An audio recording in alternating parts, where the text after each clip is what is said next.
শুধু জামাত ইসলামের বিরোধিতা করতে এই আকীদা নিয়ে এরকম খোড়া যুক্তি দেওয়াটা কি আসলে আমাদের জন্য ঠিক? নমাজ আগে না উজু আগে? বেলা দুই হয় উজু বাদে করবো না, আগে 10 রাকাত নামাজ পড়িলাই তার নামাজের যেই দশা হইব।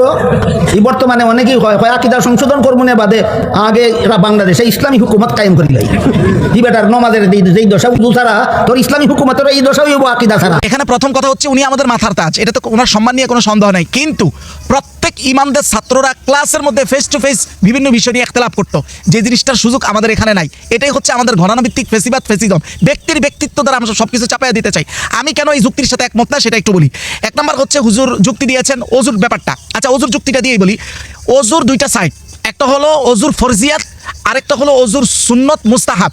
কারো যদি অজুর শুধু ফরজিয়াত আদায় হয়ে যায় তো তার উপরে কি নামাজ ফরজ নয়? তাকে কি নামাজ পড়তে হবে না? নিশ্চয়ই তাকে নামাজ পড়তে হবে। তো এই কথা বলতে পারবে না যে আমি অজুর সুন্নতগুলোতে যেহেতু ত্রুটি সেহেতু এই অজুদের আমি নামাজ পড়তে পারবে না, বলতে পারবে না। অজুর ফরজ আদায় হয়ে গেছে মানে তার উপরে নামাজ পড়তে হবে। ঠিক আকীদার ক্ষেত্রে এখানে দুইটা স্তর। একটা আকীদা হলো যে প্রাথমিক মুসলমান হিসেবে স্বীকৃতি পাওয়ার জন্য যেই পরিমাণ আকীদা, সেটা কি সহিহ মুসলিমের কিতাবুল ঈমানের 8 নম্বর হাদিসে যখন জিবরাইল আলাইহিস সালাতু ওয়াস সালাম রাসূলকে জিজ্ঞাসা করেন আখবিরনি আনিল ঈমান, ঈমান সম্পর্কে আপনি আমাকে বলেন। রাসূল কি বলেছেন? আন তুমিনা বিল্লাহ, আল্লাহর উপরে ঈমান আনা। আপনি যাদের কথা বা আমি যাদেরকে বলতেছি তারা কি আল্লাহর উপরে ঈমান আনে নাই?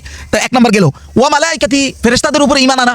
তো আমি যাদের কথা বলতেছি তারা কি ফেরেশতার উপরে ঈমান আনে নাই? 2 নম্বর গেল। ওয়া কুতুবিহি, কিতাবের উপরে ঈমান আনা। তারা কি ঈমান আনে নাই? ওয়া রাসূলিহি, সমস্ত রাসূলগণের উপরে ঈমান আনা। রিসালাতের উপরে ঈমান আনা। তারা কি ঈমান আনে নাই?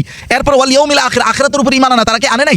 তুমিনু বিল কদরি ওয়া খাইরি ওয়া শাররিহি, ভালো মন্দ সবকিছু তাকদীরের উপরে ঈমান আনা। এটা কি তারা ঈমান আনে নাই? যদি ঈমান এনে থাকে তাহলে তো তারা তো আমার মতোই মুসলিম। তাহলে তার ঈমানের ফরজিয়াত আদায় হয়ে গেছে। তাহলে সেই ইসলামী হুকুমত চাইতে তার সমস্যা কি? যেইভাবে ওযুর ফরজিয়াত আদায় হইলে তার নামাজ থেকে বিরত থাকার সুন্নত বা মুস্তাহাবের ত্রুটির কারণে এটার কোনো সুযোগ নাই, সেও তো ইসলামী হুকুমত চাইবে, না চাওয়ার তো কোনো সুযোগ নেই। বাকি শাখাগত যে আকীদা ত্রুটি অথবা মোতানৈক্য, আরে শাখাগত আকীদাগত মোতানৈক্য তো সাহাবীদের মধ্যেই ছিল। যেমন সহিহ বুখারীর 3234 নম্বর হাদিসের বর্ণনা স্পষ্ট আম্মা জান আয়েশা কথা বলেছেন, মান জামা আন্না মুহাম্মাদান সাল্লাল্লাহু আলাইহি ওয়াসাল্লাম রাআ রাব্বাহু ফাকাদ আযামাল ফিরিয়াত আল্লাহ। স্পষ্ট আম্মা জান আয়েশা বলেছেন, যে মনে করবে রাসূলুল্লাহ মেরাজে গিয়ে স্বয়ং চর্মচোখ দিয়ে রাসূলুল্লাহ আল্লাহকে দেখেছেন, যে এটা মনে করবে, আম্মা জান আয়েশা বলেন সে আল্লাহর উপর অপবাদ দিল। এটা আম্মা জান আয়েশার আকীদা। এটার কারণ হচ্ছে আল্লাহ তাআলা কোরআনে বলছেন যে আতুদরিকুল আবসার ওয়া হুয়া ইউদরিকুল আবসার। আল্লাহ বলছেন আল্লাহকে কোনো চোখ সীমাবদ্ধ করতে পারে না বাবা, ধরতে পারে না, কিন্তু আল্লাহ সব চোখকে ধরতে পারে। মানে আল্লাহকে কেউ দেখে না, আল্লাহ সবাইকে দেখেন। এই আয়াতের প্রেক্ষিতে আম্মা জান আয়েশা এই কথা বলেছেন। শুধু এতটুকু না, মুসনাদে আহমদের 6 নম্বর খণ্ড 49 থেকে 50 নম্বর পৃষ্ঠার মধ্যে আম্মা জান আয়েশা এই কথা বলেছেন, মান হাদ্দাসাকা আন্না মুহাম্মাদান রাআ রাব্বাহু ফাকাদ কাযাব। যে বলবে মুহাম্মদ রাসূলুল্লাহ নিজ চোখে আল্লাহকে দেখেছেন সে মিথ্যুক, সে মিথ্যা কথা বলেছে। এটা আম্মা জান আয়েশার আকীদা। অথচ অন্যদিকে অনেক সাহাবী যেমন আব্দুল্লাহ ইবনে আব্বাস, যেমন মাওসুআতুত তাফসীর আল মাসুর এর বর্ণনা নাম্বার হচ্ছে 73243 নম্বর বর্ণনায় ইবনে আব্বাসের বর্ণনায় স্পষ্ট তিনি মনে করেন যে রাআ রাব্বাহু বিআইনিহি, রাসূল চর্ম চোখেই আল্লাহকে দেখেছেন।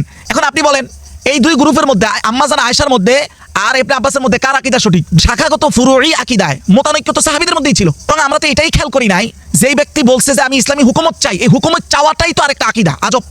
কেউ যদি বলে যে আমি ইসলামী হুকুমত চাই না, যেমনটা অনেক সেকুলাররা বলে, স্পষ্ট বলে, ইনিয়া বিনিয়া বলে অথবা স্পষ্ট বলে, যেখানে আব্দুল্লাহ ইবনে আব্বাস এই কথা বলেছেন যে ওমান জাহাদা বিমা আনজালাল্লাহু ফাকাদ কাফারা, আল্লাহর নাজিলকৃত কিতাব দ্বারা রাষ্ট্র চলবে না, এটা যদি কেউ মন্তিক অস্বীকার করে সে স্পষ্ট কুফরি করবে।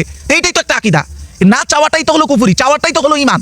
এটাই তো আকীদা। মানে আকীদা বলতে কি? মানে আকীদা হচ্ছে তার ঘরানা ভিত্তিক আকীদা হইলে সে সঠিক আকীদা মনে করে। এখন আমাদের পরিস্থিতি কত ভয়ঙ্কর দেখেন। সুন্নিরা মনে করে তাদের ঘরানার আপনি না হইলে আপনি ভালো কোনো মুসলমানই না। আমরা কওমিরা মনে করি যে আমাদের মতো কওমি না হইলে আপনি ভালো মুসলমানই না, আপনি কোনো সঠিক কিছুর মধ্যে নাই। এই যে এটা হচ্ছে আমাদের ঘরানা ভিত্তিক ফেসিবাদ, ফেসিজম। আমি আমাদের হযরত, আমাদের মাথার তাজ, ওনাকে এমন কথাও আমি বলতে শুনেছি যে ডাক্তার জাকির নায়েক শত শত মানুষকে মুসলমান বানাইছে, তর্কের খাতিরে ধরে নিলাম বানাইছে, তার তবে কি হানাফি মুসলমান বানাইছে? চিন্তা করেন, একটা মানুষ কুফরি থেকে ঈমানে আসছে, এটা ওনার কাছে বড় না। ওনার কাছে বড় হলো যে উনি হানাফি হয়েছে কিনা। আজকে লজ্জায় আমাদের মাথা হেড হয়ে যায়। আজকে আমার বোনরা বলে মনে হচ্ছে যেন আইএমএ জাহিলিয়া যুগে চলে যাচ্ছে। মাঝে মধ্যে মনে হয় ওই যুগ হয়তো এই যুগের থেকে অনেক ভালো ছিল, কারণ ওই যুগে মেয়েরা অ্যাটলিস্ট সম্মান নিয়ে মরতে পারতো। মেয়েদের জন্মের পর জ্যান্ত মাটিতে পুঁতে ফেলা হতো। প্রশাসনের কাছে আমার আবেদন, যদি আমাদের মেয়েদেরকে আপনারা নিরাপত্তা না দিতে পারেন, দয়া করে আমাদেরকে মাটিতে জ্যান্ত পুঁতে দেন, আমরা বেঁচে। এই বোনদের জন্য সাহারা হওয়ার তো যোগ্যতা নাই।